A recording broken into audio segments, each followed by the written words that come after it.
ചാകര സ്ഥലത്ത് പോയി നല്ല അടിപൊളി പെടക്കുന്ന മത്തി മേടിച്ചിട്ട് വന്നിട്ടുണ്ട്. എന്താ നട്ടപ്പാതിരിക്കാണ് കേട്ടോ ഞാൻ ഈ ഒരു മത്തി വെട്ടാനായിട്ട് ഇരുന്നത്. അപ്പൊ ഇതിന് ചാളയെന്നാണ് പറയാറ്. പക്ഷെ നമ്മൾ മത്തിന്ന് പറഞ്ഞ് ശീലം ആയതുകൊണ്ട് നമ്മുടെ വായിൽ ഇടയ്ക്ക് മത്തിന്ന് തന്നെ വന്നു പോട്ടോ. അതുകൊണ്ട് ഞാൻ മത്തിന്ന് തന്നെ പറയാം. കാരണം ചാളയെന്ന് പറഞ്ഞാൽ ശരിയാവില്ല. ഇടയ്ക്കിടയ്ക്ക് അത് മത്തിന്നായിപ്പോ.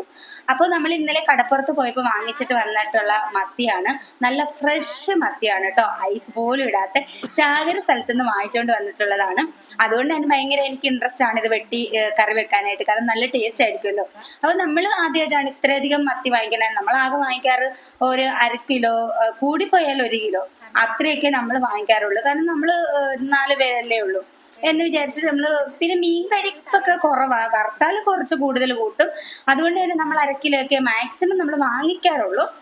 അപ്പൊ ഇത് ചാകര സ്ഥലത്ത് നിന്ന് നല്ല വിലക്കുറവിൽ കിട്ടിയത് കൊണ്ട് തന്നെ ഞങ്ങൾ കുറച്ച് അധികം വാങ്ങിച്ചിട്ടുണ്ടായിരുന്നു. ഇത്രയൊന്നും അല്ലായിരുന്നു കേട്ടോ.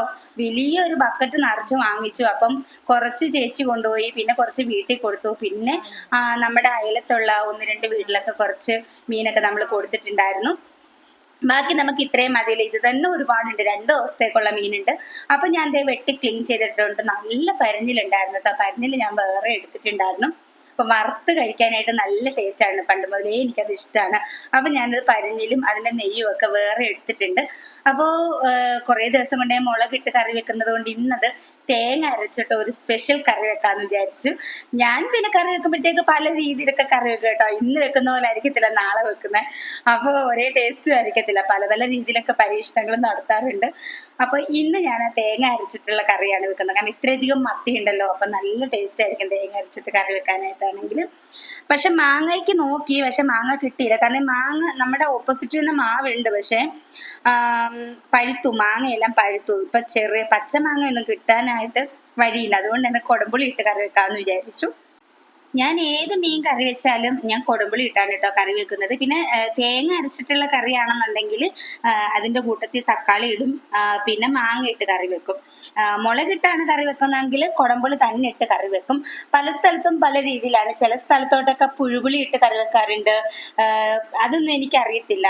നമ്മൾ കഴിച്ചിട്ടുമില്ല പുഴുപുളി ഇട്ട് കറി വെക്കുന്നത്. പിന്നെ മാങ്ങ ഇട്ട് കറി വെച്ചിട്ടുണ്ട്, തക്കാളി ഇട്ട് കറി വെച്ചിട്ടുണ്ട്.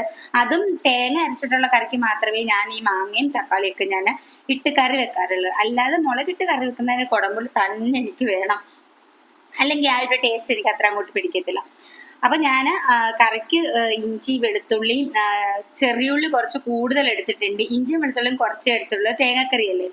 അപ്പൊ അതൊക്കെ ചതച്ച് ഞാൻ വഴറ്റി മുളക് പൊടി, മല്ലിപ്പൊടി ലേശം, മുളക് പൊടി, മഞ്ഞപ്പൊടി ഒക്കെ ഇട്ട് ഞാനെല്ലാം എടുത്തു. പിന്നെ തേങ്ങ അരച്ച് അതിന്റെ കൂട്ടത്തിൽ ചേർത്ത് കൊടുത്തിട്ടുണ്ട്. ഇവിടെ പിള്ളേർക്കൊക്കെ തേങ്ങക്കറി ഇഷ്ടമല്ല കേട്ടോ. മുളക് കറി തന്നെയാണ് ഇഷ്ടം. എനിക്കും അങ്ങനെ തന്നെയാണ്. പിന്നെ ഇടയ്ക്ക് തേങ്ങക്കറി ആവാം. അപ്പൊ നമ്മുടെ തേങ്ങാക്കറി ഇവിടെ എല്ലാം അരപ്പുകളെല്ലാം ചേർത്ത് സെറ്റ് ആക്കിയിട്ടുണ്ട്. ഇനി ഉപ്പ് വിട്ട് ഇതൊന്ന് തിളച്ച് കഴിയുമ്പോഴത്തേക്ക് നമ്മൾ മീൻ ഇട്ട് കൊടുക്കും. അതുപോലെ തന്നെ കറിവേപ്പിലയും കൂടി ഇട്ട് കൊടുക്കും. അപ്പൊ ഞാൻ കൊടമ്പുളി ഇട്ട് കൊടുക്കുകയാണ്. കൊടമ്പുളി ഇപ്പം മാങ്ങ ഇല്ലാത്തതുകൊണ്ടാണ് കേട്ടോ കൊടമ്പുളി ഇട്ട് കൊടുക്കുന്നത്. പിന്നെ ഞാൻ ഇതിനകത്തോട്ട് ഒരു തക്കാളിയും കൂടി, ഒരു അരമുറി തക്കാളിയും കൂടി ഞാൻ ചേർത്ത് കൊടുക്കുന്നുണ്ട്. തേങ്ങാക്കറി അല്ലേ, തക്കാളിയുടെയും കൂടി ടേസ്റ്റ് വരുമ്പോഴത്തേക്ക് നല്ലതായിരിക്കും. അത് ഞാനൊരു ഹോട്ടലിൽ പോയപ്പോൾ ഞാൻ കഴിച്ചാണ് കേട്ടോ. നല്ല മീൻകറിയായിരുന്നു. അപ്പൊ അതിനകത്ത് തക്കാളി ഇട്ടിട്ടുള്ള കറിയായിരുന്നു. അപ്പൊ അതിനുശേഷം ഞാൻ തേങ്ങ അരച്ച് കറി വെക്കുന്നതിനകത്ത് ഞാൻ തക്കാളി ഇട്ട് കൊടുക്കാറുണ്ട്. അപ്പൊ നമ്മുടെ കറി തിളച്ച് വന്നിട്ടുണ്ട്. ഇനിയിപ്പോ നമുക്ക് വെട്ടി വെച്ചിരിക്കുന്ന മത്തി ഇട്ട് കൊടുക്കാം. അപ്പൊ ഞാൻ കറി വെക്കാനായിട്ട് ഞാൻ കുറച്ചേ എടുത്തിട്ടുള്ളൂ. ബാക്കി ഞാൻ കുറച്ച് വരഞ്ഞു വറക്കാനായിട്ട് ഫ്രൈ ചെയ്യാൻ വേണ്ടിയിട്ട് വെച്ചിട്ടുണ്ട് കേട്ടോ.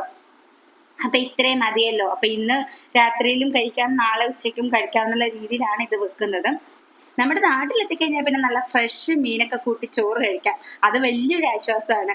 കാരണം എന്ന് വെച്ചാൽ ഐസ് ഇട്ടതും പഴകിയ മീനൊക്കെ വാങ്ങിച്ച് വയറ് കേടൊക്കെയുണ്ടല്ലോ. നാട്ടിലൊക്കെ ആണെങ്കിൽ ഇപ്പൊ കടപ്പുറത്തു നിന്നൊക്കെ നമുക്ക് ഫ്രഷ് ആയിട്ടുള്ള, ഇപ്പൊ നമ്മൾ കടപ്പുറത്ത് പോകണമെന്നൊന്നുമില്ല. ചെറിയ വള്ളക്കാർ നമുക്ക് ഉച്ചയൊക്കെ ആകുമ്പോഴത്തേക്ക് മീൻ കൊണ്ടുവരാറുണ്ട്. വള്ളത്തിൽ വരുന്ന മീൻ എടുത്തിട്ട് സ്കൂട്ടറിൽ നമ്മുടെ വീടിന്റെ വാതിക്കേക്ക് ഉച്ചയ്ക്ക് ശേഷമൊക്കെ കൊണ്ടുവരാറുണ്ട്. അന്നേരം കൊണ്ടുവന്ന മീനാന്ന് പറഞ്ഞാൽ നമുക്ക് കാണുമ്പോൾ തന്നെ മനസ്സിലാവുകയും ചെയ്യും. അപ്പം എന്റെ കറിയൊക്കെ ഏകദേശം സെറ്റ് ആയിട്ടുണ്ട്. അപ്പൊ നമുക്ക് തുറന്ന് നോക്കാം. ഇതൊന്ന് ഏകദേശം പറ്റിയിട്ടുണ്ട്. കുറച്ച് സമയം ആയിട്ടുണ്ടായിരുന്നു. കണ്ടോ, എണ്ണയൊക്കെ തെളിഞ്ഞു വന്നിട്ടുണ്ട്. ഈ തേങ്ങ അരച്ച കറിക്ക് ഇങ്ങനെ എണ്ണ തെളിഞ്ഞു വരണം. ഒന്ന് ചെറുതായിട്ടൊന്ന് പറ്റി വരുമ്പോഴത്തേക്ക് അതാണ് നമ്മളുടെ ആ ഒരു കറിയുടെ പാകം. അപ്പൊ നമ്മുടെ കറിയൊക്കെ സെറ്റ് ആയിട്ടുണ്ട്. ഒന്ന് ടേസ്റ്റ് ചെയ്ത് നോക്കാം. ഇതിപ്പോ ഞാൻ തന്നെ വെച്ചു, ഞാൻ തന്നെ ടേസ്റ്റ് ചെയ്തു, ഞാൻ തന്നെ നല്ലതാണെന്ന് പറയേണ്ട ആ ഒരു അവസ്ഥയാണ് കേട്ടോ. കാരണം വീഡിയോയ്ക്ക് മുന്നിലേക്ക് മറ്റുള്ളവർക്കൊക്കെ വരാനായിട്ട് ഭയങ്കര ബുദ്ധിമുട്ടുള്ള കാര്യമാണ്. അപ്പൊ ഇതൊക്കെയാണ് നമ്മുടെ ഇന്നത്തെ വിശേഷം കേട്ടോ. അപ്പൊ നമ്മുടെ വീഡിയോസ് ആദ്യമായിട്ട് ആരെങ്കിലും കാണുന്നവരുണ്ടെങ്കിൽ നമ്മുടെ ചാനൽ ഒന്ന് സബ്സ്ക്രൈബ് ചെയ്ത് സപ്പോർട്ട് ചെയ്യാൻ മറക്കരുത്. അതുപോലെ തന്നെ വീഡിയോ ലൈക്ക് ചെയ്യാനും മറക്കരുത്. പുതിയൊരു വീഡിയോ ആയിട്ട് വേണ്ടി ഇങ്ങനെ ബൈ ബൈ ചെയ്യൂ.